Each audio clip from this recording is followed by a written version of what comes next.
Hello again, my name is Lisa, and today I'm here to ask you, are you a Joseph?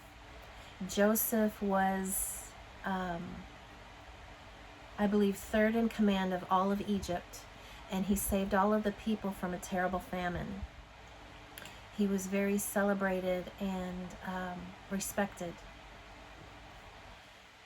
But before that, he went through some horrendous times. All of his brothers hated him because his father loved him so much. His father loved him so much because he was the firstborn son of the wife that he truly loved. I encourage you to read the account of Joseph for yourself so that you can understand it for yourself if you've never done that before. And if you have read it before, go ahead and read it again, because you'll probably learn something new. It is crucial that you read the Bible for yourself, because there are so many examples of people and how the Most High God worked through them back then.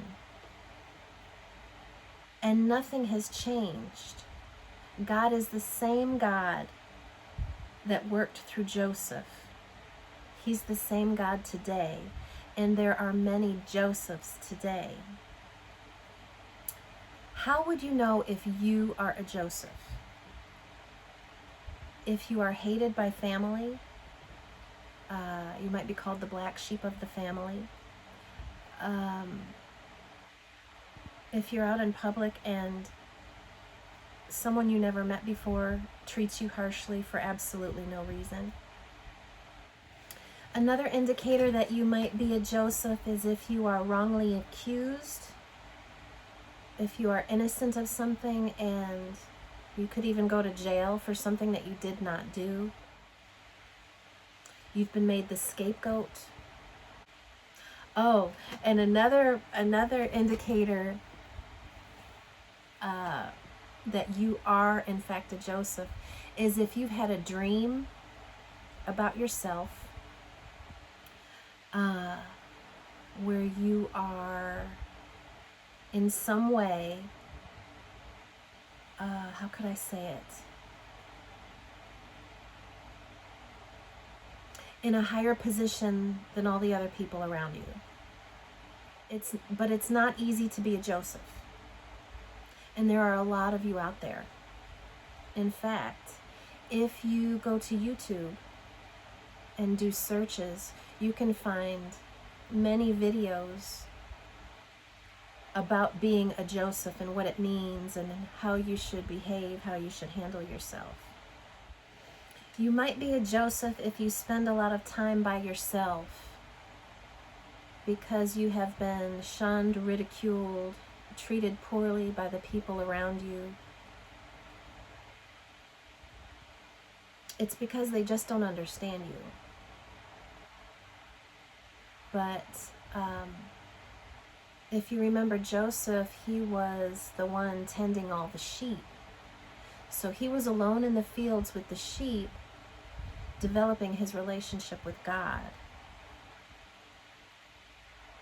And anytime he came around his family, there was a possibility that strife would ensue. So why would it matter if you're a Joseph or not? Well, if you are a Joseph, that means that the Most High God has placed a very high calling on your life. And God uses all of that suffering, all that struggling that you go through as training ground.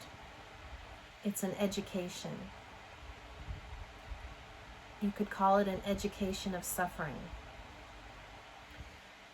But that training is crucial to develop you, develop your character, your strength, your wisdom, to be able to fulfill that high calling that the Lord has placed on you. As I said, there are a lot of different types of people in the Bible. You could be an Esther, you could be a Deborah, you could be a Nehemiah, You could be a Daniel. You could be an Ezekiel. You could be a Mary or a Martha.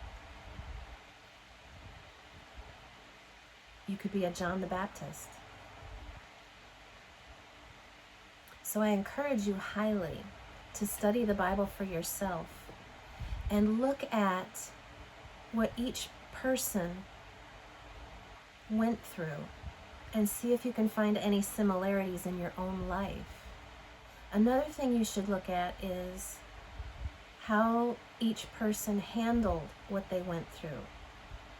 There are many instances in the Bible where it says, and this person did right in the sight of the Lord. This king started serving at this age and served for this many years, and this king did not do right in the eyes of the Lord. So find out how the kings dealt with the Lord, whether they served him or not, and read what happened to the kingdoms that they were in charge of, based on how the kings related to the Lord or didn't. It's extremely important, especially during this time. Well, that's all I'm going to say about Joseph today. I'm sure there's more that I should share with you. I hope you got something out of this video. The Lord has wanted me to start talking about this particular subject for quite a while. Well, if you have any questions, you can email me at lisalaabouki3@gmail.com. I hope you have a great day, and I'll be talking to you again soon. Bye-bye.